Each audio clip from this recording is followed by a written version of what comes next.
കഴിഞ്ഞ ദിവസം ശ്രീ സിദ്ദിഖും ശ്രീ ചന്ദ്രശേഖരനും ഞാനും തൃശ്ശൂർ പോയിരുന്നു.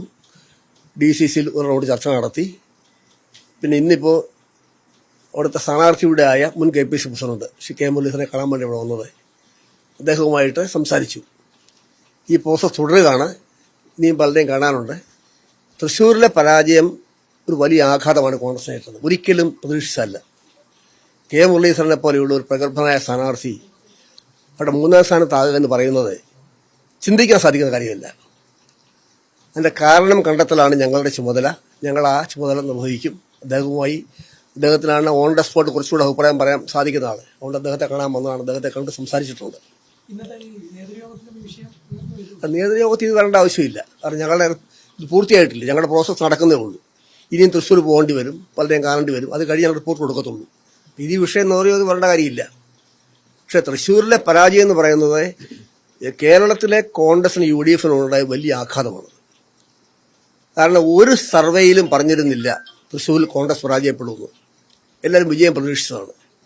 അതും K മുരളീധരനെ പോലുള്ള സ്ഥാനാർത്ഥി, മുൻ KPC പ്രസിഡന്റ്, അദ്ദേഹത്തിന് തട്ടകമായ തൃശ്ശൂരെ മത്സരിക്കുമ്പോൾ അവിടെ 3ാം സ്ഥാനത്തായി എന്ന് പറഞ്ഞാൽ അത് ഗൗരവമായ വിഷയമാണ്. കോൺഗ്രസ് അതേപ്പറ്റി ഗൗരവമായി പഠിക്കും, കാരണം കണ്ടെത്തും, പരിഹാരങ്ങൾ ഉണ്ടാക്കാൻ ഞങ്ങളുടെ ഭാഗത്ത് ആത്മാർത്ഥമായിട്ട് ശ്രമിക്കും. 96-ൽ നിന്ന് 2024-ലേക്ക് വരുമ്പോഴും മാറ്റമൊന്നും സംഭവിക്കുന്നില്ല. 96-ൽ ലീഡറും അവിടെ തോറ്റിരുന്നു, അന്നും തെരഞ്ഞെടുപ്പ് കമ്മീഷനെ വെച്ചിരുന്നു. ഇതേപോലെ തന്നെ കാലിമാറിലാണ് അന്നും ആരോപിക്കപ്പെട്ടത്. ഏതായാലും ഇത് ഒരു പുതിയ അനുഭവമാണിത്. തൃശ്ശൂരിൽ ഇങ്ങനെ സംഭവിക്കാം. കാരണം കേരളത്തിലെ ഭരണത്തിലേക്ക് UDF മടങ്ങി വരണമെങ്കിൽ തൃശ്ശൂർ ജില്ലയിലെ വിജയം അനിവാര്യമാണ്. സംഭവിക്കാൻ പാടില്ല തൃശ്ശൂർ ജില്ലയിൽ. അതുകൊണ്ട് ഇതൊരു വെറും എക്സസൈസ് ആയിരിക്കത്തില്ല. ഇതിന്റെ കാരണം കണ്ടെത്തി പരിഹാരം ഉണ്ടാക്കാൻ തീർച്ചയായിട്ടും KPC ശ്രമിക്കുന്ന വിചാരിക്കുകയാണ്. അല്ല, ഞാൻ കമ്മീഷണർ ഒറ്റ കാര്യമേ പറഞ്ഞിട്ടുള്ളൂ. സംഭവിക്കാൻ പാടില്ലാത്ത തൃശ്ശൂർ സംഭവിച്ചു എങ്കിലും അതൊന്നും വരാൻ പോകുന്ന പഞ്ചായത്തിനെയോ നിയമസഭയോ ബാധിക്കാൻ പാടില്ല. കാരണം തൃശ്ശൂര് ജയിച്ചാൽ മാത്രമേ കേരളത്തിൽ UDFിന് ഭരിക്കാൻ കഴിയൂ. അതുകൊണ്ട് ഈ പാർലമെന്റ് ഇലക്ഷനിൽ ഉണ്ടായിട്ടുള്ള കാര്യങ്ങൾ ആവർത്തിക്കാതെ നോക്കുകയും ലോക്കൽ ബോഡിയിലും അസംബ്ലിയിലും UDF തൃശ്ശൂർ ജില്ലയിൽ തിരിച്ചു വരാനും ഉള്ള ഇവരെടുക്കുന്ന ഏത് നിലപാടിനും എൻ്റെ പിന്തുണയുണ്ടാവും. അല്ല, അതിപ്പോ ഇവരുടെ ചുമതല തൃശ്ശൂരിന്റെയും 2 സ്ഥലം പരാജയപ്പെട്ട സ്ഥലത്താണ്. മറ്റേത് മൊത്തത്തിൽ അവലോകനം പാർട്ടി നടത്തും.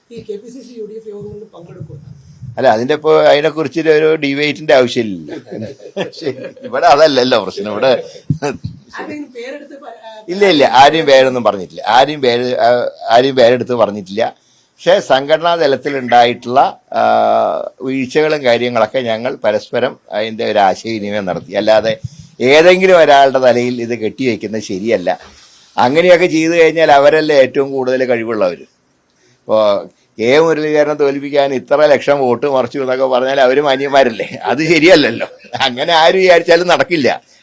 കാരണം ജനങ്ങളെല്ലാം കാര്യങ്ങൾ കണ്ടും പഠിച്ചും വോട്ട് ചെയ്യുന്നവരാണല്ലോ. അപ്പൊ അങ്ങനെയുള്ളവർക്ക് എന്തുകൊണ്ട് ഇങ്ങനെ സാഹചര്യം ഉണ്ടായി എന്നുള്ളതാണ് ഞങ്ങൾ പരിശോധിക്കുന്നത്.